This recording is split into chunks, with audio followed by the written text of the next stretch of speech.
I've always been the kind of guy who believes there's an explanation for everything. I sell houses for a living, old ones, new ones, even the occasional fixer-upper no one wants. I've walked through properties with broken floorboards, weird smells, and even raccoons living in the attic. None of it really fazes me. But the summer of 2021 changed all of that. It was the last time my family ever had a reunion, and probably the last time we ever will.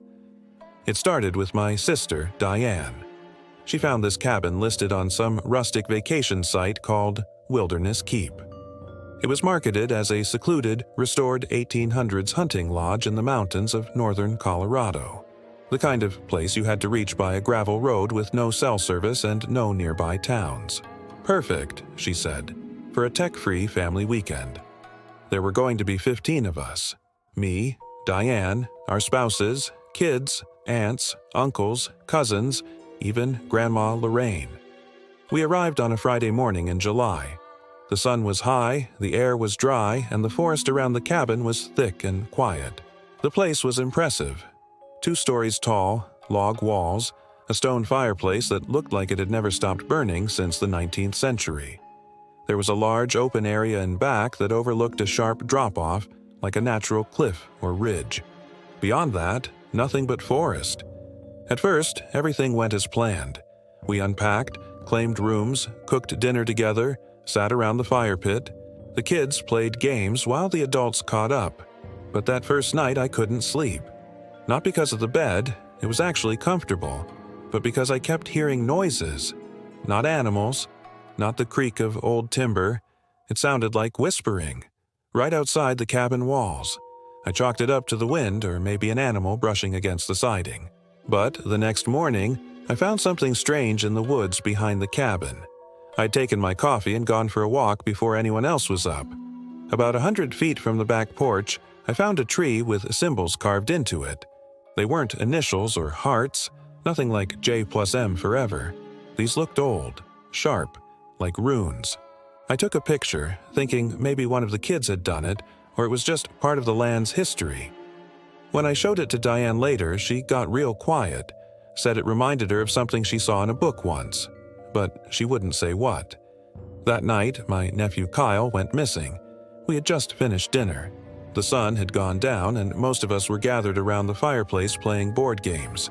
Kyle, who's 12, said he was going to the upstairs bathroom. 10 minutes later, he hadn't come back. We checked upstairs. Nothing. The bathroom door was open. His phone was still charging in the room he shared with his brother. We searched the entire cabin, then the yard, then the woods with flashlights. No sign of him. Not even footprints in the dirt.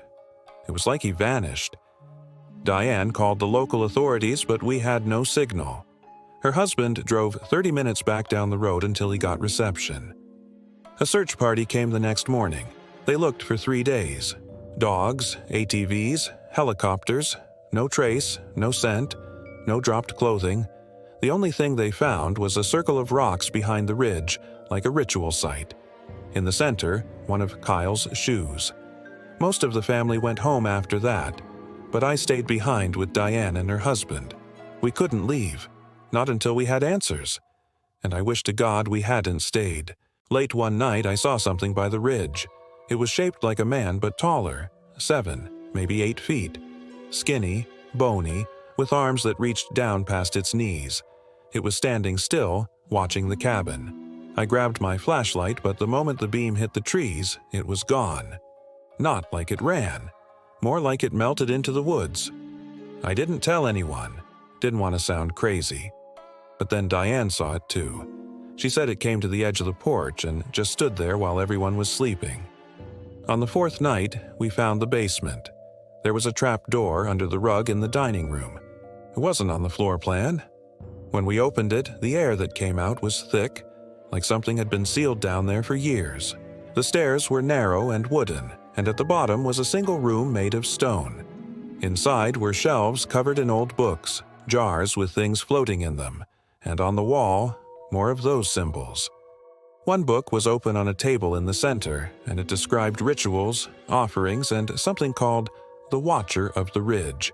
It said that the land demanded a soul every generation to keep the rest safe.